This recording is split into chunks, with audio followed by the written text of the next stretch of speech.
Pakistan military has released a report claiming that the Taliban launched unprovoked heavy weapon fire on its outpost near the border.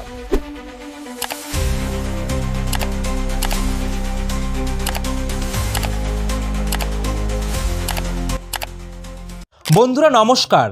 আপনারা কমবেশি প্রত্যেকেই জানেন গত 24শে December রাতে পাকিস্তানের বিমান বাহিনী আফগানিস্তানের পূর্বাঞ্চলীয় পাকতিয়া প্রদেশের বার্নার জেলার মুরগা এবং লামান এলাকায় তেহরিকি তালিবান পাকিস্তান টিটিপির জঙ্গি ঘাঁটিগুলোর ওপরে বিমান হামলা চালিয়েছে।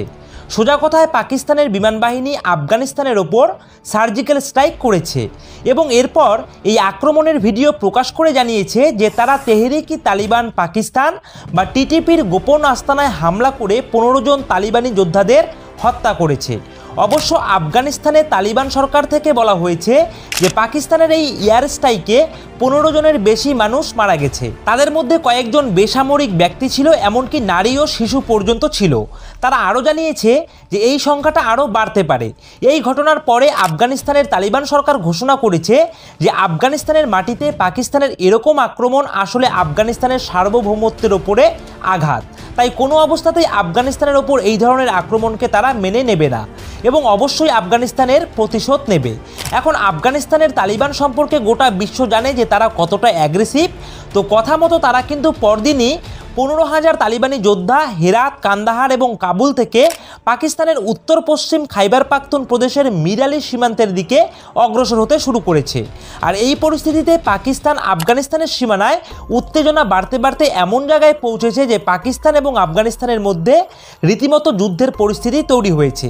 এখন বিষয়টা হলো, আফগানিস্তানের তালিবান সরকার প্রতিষ্ঠা হবার পর আমরা সকলেই দেখেছি যে সারা পাকিস্তানের মুসলমানদের মধ্যে একটা আনন্দ উৎসব শুরু হয়েছিল। তবে পাকিস্তান আফগানিস্তানের এই তালিবান সরকারকে স্বীকৃতি পর্যন্ত দিয়েছিল, সমর্থন পর্যন্ত করেছিল। তাহলে এখন স্বাভাবিকভাবেই একটা প্রশ্ন উঠছে যে এমন কি হলো যে আফগানিস্তানের এই তালিবানদের সঙ্গেই এখন পাকিস্তানের রীতিমতো যুদ্ধের পরিস্থিতি তৈরি হয়ে গেল। দুই দেশের সম্পর্ক যেখানে ভালো হওয়া উচিত ছিল সেখানে কেন এই ধরনের সংঘর্ষের পরিস্থিতি তৈরি হলো? তালিবানরা তো দীর্ঘদিন ধরেই পাকিস্তানের সমর্থন পেয়ে এসে, সে কথা আমরা প্রত্যেকেই জানি। তবে তাদের মধ্যে এই উত্তেজনার পেছনে আসল কারণটা কি? তো আজকের এই ভিডিওর মাধ্যমে আমি কিন্তু চুলচেরাভাবে বিশ্লেষণ করতে চলেছি। যেহেতু পুরো বিষয়টা গভীরভাবে আলোচনা করব, তার জন্য কিন্তু ভিডিওটার লেন্থ একটু বড় হতে পারে। আশা করছি আপনারা শুরু থেকে শেষ পর্যন্ত আমার এই ভিডিওটি দেখবেন।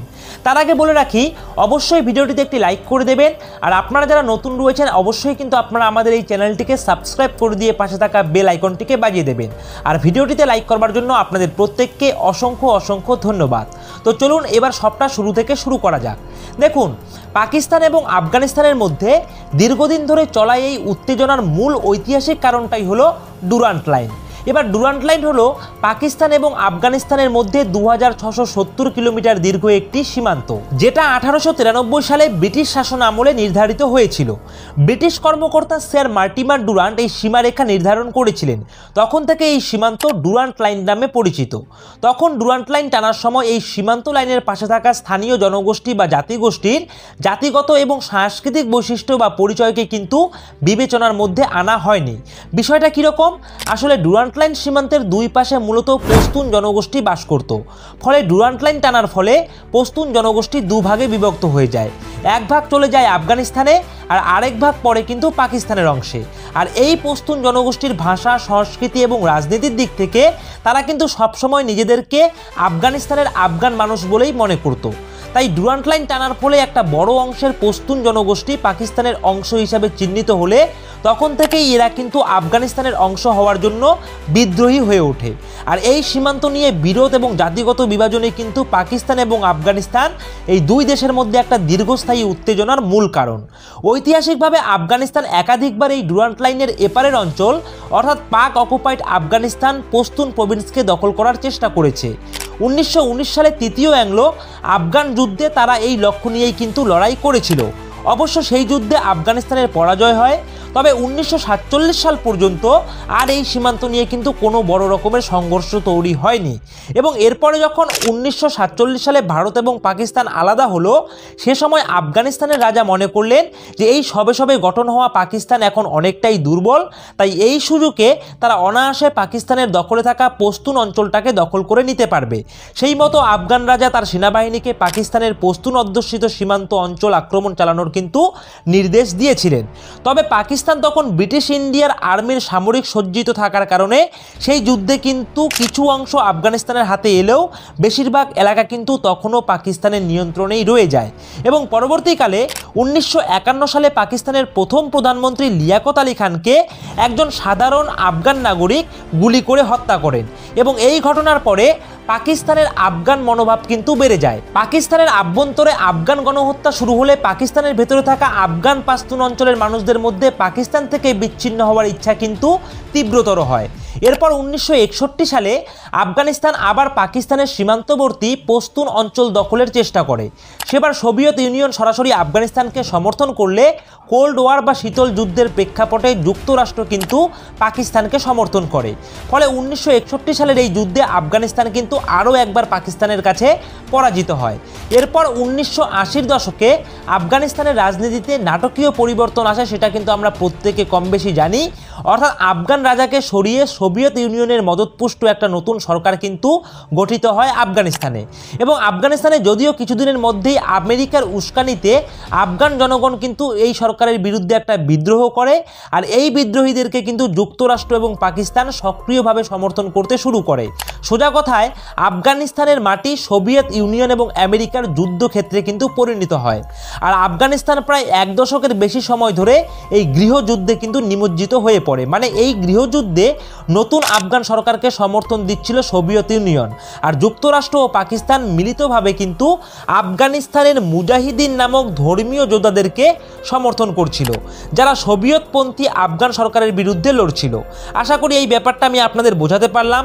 এবার কোল্ড ওয়ারের প্রেক্ষিতে আফগানিস্তান থেকে সোভিয়েত ইউনিয়ন সমর্থিত সরকারকে উচ্ছেদ করতেই কিন্তু এই মুজাহিদিন গোষ্ঠীগুলির মধ্যে থেকেই আল কায়দা নামক একটি সংগঠন গড়ে তোলা হয় এবং যার সাথে সাথে কিন্তু তালিবানদেরও উত্থান হয়। মূলত আমেরিকার গোয়েন্দা সংস্থা সিআইএ এর প্রত্যক্ষ সহযোগিতায় আল কায়দা এবং তালিবান গঠিত হয়, যেটা প্রশিক্ষিত এবং পরিচালিত হয়। এটা আমরা কিন্তু অনেকেই জানি। অর্থাৎ 1990-এর দশকে আফগানিস্তানের মুজাহিদিন গোষ্ঠী থেকেই আল কায়দা এবং তালিবানের উত্থান হয় এবং দীর্ঘ লড়াইয়ের পরে 1996 সালে তালিবানরা আফগানিস্তানের শাসন ক্ষমতা দখল করে। সেই সময় পাকিস্তান এবং যুক্তরাষ্ট্র দুজনেই কিন্তু তালিবানদের সমর্থন করেছিল। তবে 2001 সালে 9/11-এ আমেরিকায় আল কায়দা সন্ত্রাসী হামলার পর পরিস্থিতি কিন্তু দ্রুত বদলে যায়। যেহেতু 9/11-এ হামলার মূল ষড়যন্ত্রী ছিল আল কায়দা আর আল কায়দা তালিবানদের মদতে আফগানিস্তানে অবস্থান করছিল, তাই আফগানিস্তানের আল কায়দাকে আক্রমণ করবার জন্য আমেরিকা সরাসরি কিন্তু পাকিস্তানের ওপর চাপ সৃষ্টি করে। আমেরিকার চাপে পাকিস্তান তখন আমেরিকার সঙ্গে এবং আমেরিকার সহযোগী হয়ে আফগানিস্তানের ওপরে কিন্তু বিমান হামলা শুরু করে।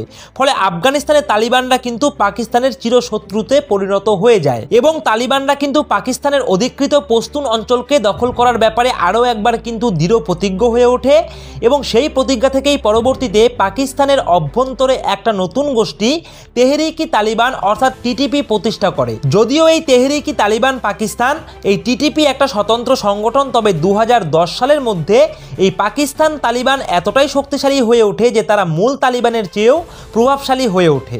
পাকিস্তান তালিবান বা টিটিপি পাকিস্তানের সরকার এবং সেনাবাহিনীর বিরুদ্ধে তাদের সন্ত্রাসবাদী কার্যক্রম চালাতে থাকে এবং সাথে সাথে তারা পাকিস্তানের বিভিন্ন শহরে ধারাবাহিকভাবে সন্ত্রাসী হামলা শুরু করে। এই হামলার সংখ্যা এতটাই বেশি ছিল যে 2009 সাল থেকে 2011-র মধ্যে 2-3 দিন অন্তর অন্তর পাকিস্তানের কোথাও না কোথাও টিটিপি সন্ত্রাসী হামলার খবর পাওয়া যেত। মূলত মসজিদ, বাজার এবং জনসমাগম স্থলগুলোতেই কিন্তু টিটিপির আক্রমণের মূল লক্ষ্যবস্তু ছিল। এই পরিস্থিতি পাকিস্তানের জন্য অত্যন্ত সংকটময় এবং অত্যন্ত কঠিন সময় ছিল, কারণ সন্ত্রাসবাদীদের কারখানা তখন নিজেই কিন্তু সন্ত্রাসবাদের শিকার হচ্ছিল। তা যাই হোক, 2014 সালে করাচি বিমানবন্দরে টিটিপির একটা ভয়ঙ্কর সন্ত্রাসবাদী হামলার পর পাকিস্তান সরকার এবং সামরিক বাহিনী একটা কঠোর পদক্ষেপ নেওয়ার সিদ্ধান্ত নেয়। পাকিস্তান টিটিপির বিরুদ্ধে একটা অভিযান শুরু করে, যার নাম দিয়েছিল জাবর-e-আজব। অপারেশন জাবর-e-আজব ছিল পাকিস্তানের সামরিক বাহিনীর একটা বৃহৎ অ্যান্টি টেরোরিজম অভিযান। এটি 2014 সালে 15 জুন থেকে শুরু হয় এবং এই জাবর-e-আজব নামটা কিন্তু ফার্সি বা উর্দু থেকে এসেছে। জাবর শব্দের অর্থ হচ্ছে প্রচণ্ড আঘাত এবং আজব শব্দের অর্থ হলো পবিত্র তরোয়াল। অপারেশনের লক্ষ্য ছিল 1. পাকিস্তানের টিটিপির জঙ্গি ঘাঁটিগুলোকে ধ্বংস করে দেওয়া, 2. আত্মঘাতী বোমা হামলা, অপহরণ এবং অন্যান্য সন্ত্রাসী কার্যকলাপকে বন্ধ করা, এবং 3. পাকিস্তানের অভ্যন্তরে নিরাপত্তাকে পুনরুদ্ধার করা।